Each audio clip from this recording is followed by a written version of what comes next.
Roy Kiyoshi bicara soal usianya yang divonis tinggal 2 tahun lagi. Di sisa usianya itu, ia berharap bisa lakukan banyak kebaikan.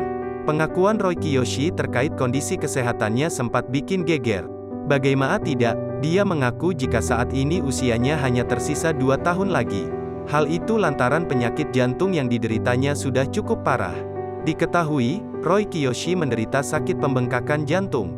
Menurut penuturan Roy Kiyoshi, kerja jantungnya saat ini hanya 15%. Ada banyak gejala yang harus dirasakan Roy Kiyoshi akibat penyakitnya itu.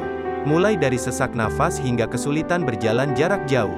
Gejalanya itu batuk-batuk, sesak nafas, jalannya nggak kuat dari sini ke situ aja udah capek banget, ungkap Roy Kiyoshi, dilansir Tribun Style dari YouTube Kiai Haji Infotainment pada Senin, tanggal 15 Agustus tahun 2022.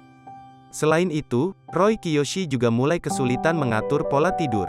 Pola tidur nggak teratur, makan nggak enak, terangnya. Walaupun divonis usia tinggal 2 tahun, Roy Kiyoshi tetap mensyukuri hal itu. Rasa syukurnya tak henti diucap karena ia masih bisa bertahan hingga sekarang ini.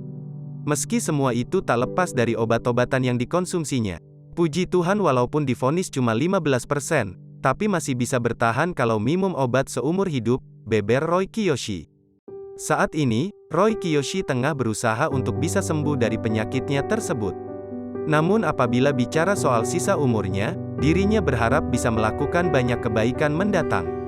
Itu kan kata dokter, divonis umur tinggal 2 tahun. Tapi aku pengen banget di sisa umur itu, aku pengen ngelakuin banyak kebaikan, ucap Roy Kiyoshi. Nggak peduli orang-orang bilang aku yang divonis 2 tahun, aku berusaha untuk sembuh. Jadi aku nggak peduli vonis dokter, bahkan aku mencari opini yang ketiga.